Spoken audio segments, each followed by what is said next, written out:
Hi, everybody. Welcome back to RSA 2022 on SecurityGuideTV.com. I'm your host, Chuck Carroll. My next guest, Mr. Rajiv Pimplaskar. He's the CEO of Dispersive Holdings. Mr. Rajiv, welcome to the show, my friend. Thanks, Chuck. Thanks for having me. So let's start by saying, what are the main problems with today's zero trust platforms? Yeah, thanks, Chuck. And that's a great question. As you know, and as the industry has seen, zero trust has really taken over the cyber security landscape by storm. The fundamental problem with zero trust is that it stops at the network. So if you think about the past several decades, there has been a steady shift to public cloud and SaaS applications.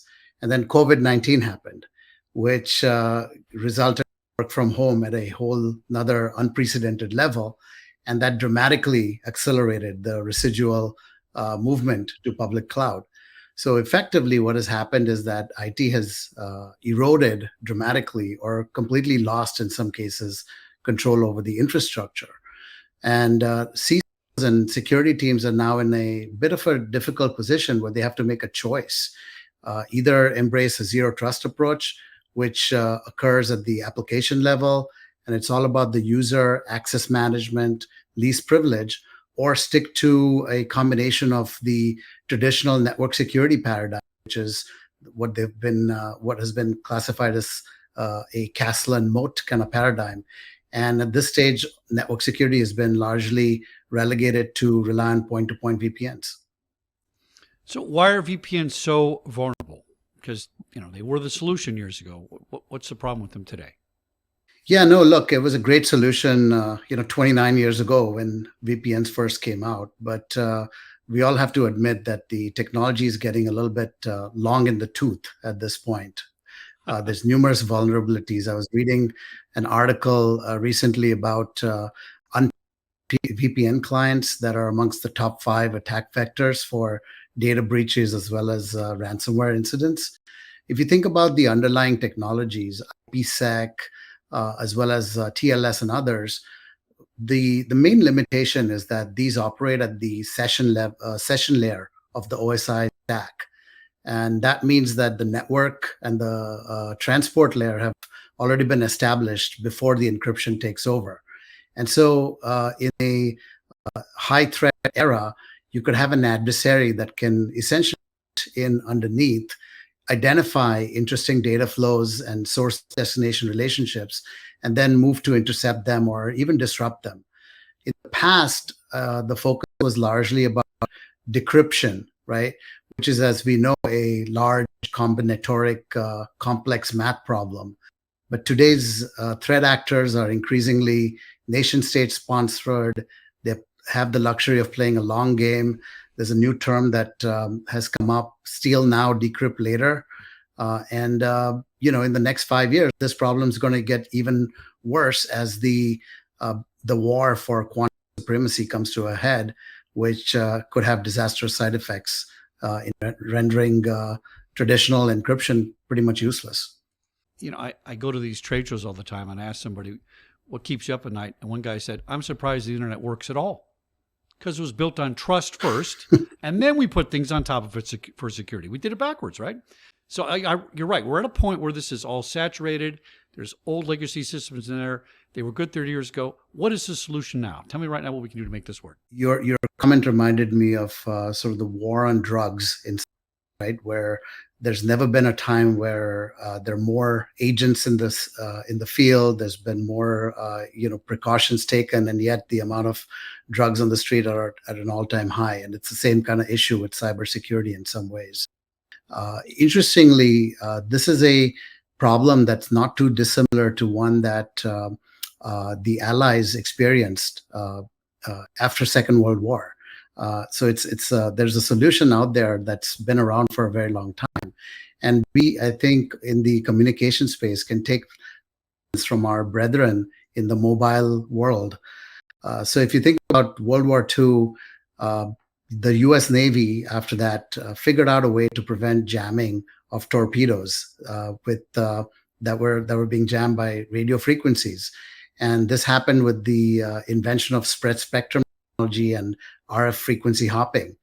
And really underscored this solution was fundamentally it relied on obfuscation and spreading the data payload, which was the interesting traffic across multiple frequencies, and not having it be reassembled until the very destination.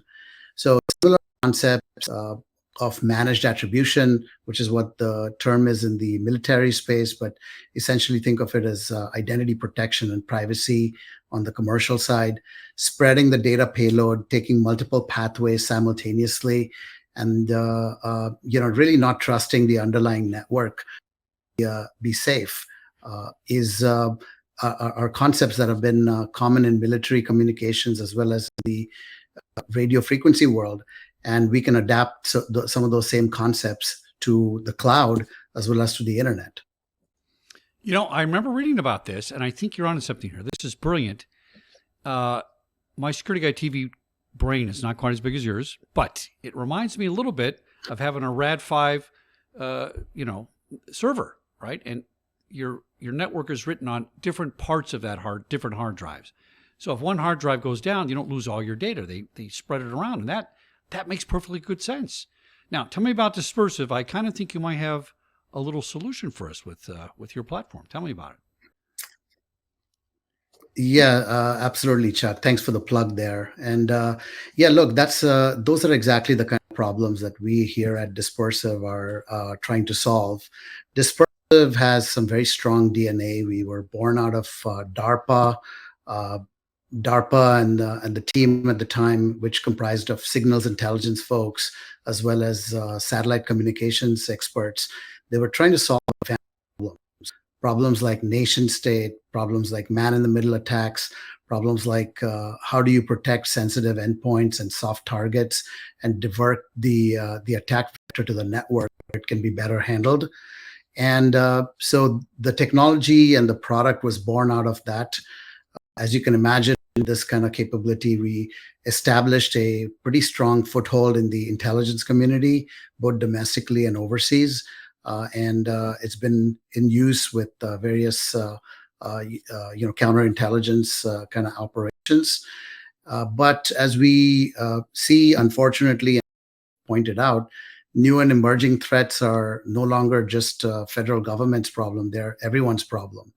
And so we're taking this technology from that government military vertical to more into broadening across commercial segments, mid-market, Fortune 500. Our focus right now is critical infrastructure, financial services, healthcare, as well as cloud and hyperscalers who can benefit from this type of capability. And we've been on a very rapid growth path. Company was formed a year ago. We recently launched our new product version. We've been quite active in the community, establishing thought leadership. I recently built out our go-to-market team, and we're now in the process of generating accelerated momentum with partners and customers alike. This is brilliant. I really like it. I've done so many shows, close to 3,000. Every once in a while I say, that sounds different. So let me ask you this. Is this a unique offering? It sounds not like what everybody else is doing. Yeah, no, thanks, Chuck. And absolutely, we're a disruptor in the market, but at the same time, we're not a destroyer. We want to augment the solutions that our customers already have embraced and take them to new levels. We're about not just security, but also security without compromising user experience, without compromising resiliency. And to us, it's really about making the enterprise and its users a hard target for any threat actors out there, be it to the high schooler who's trying to impress his girlfriend, so to speak, or the sophisticated nation state player who's at it for political or economic gains. I've been speaking with Rajiv Pimplaskar, CEO of Dispersive Holdings. That's dispersive.io. We're talking about a whole new path for VPNs. And I think you nailed it, my friend. I'm really excited about this. Good luck at RSA, and good luck. A year in business and you're booming. That's fantastic. And hope to meet you in person one day. Thank you very much for your time, and good luck with the rest of the show.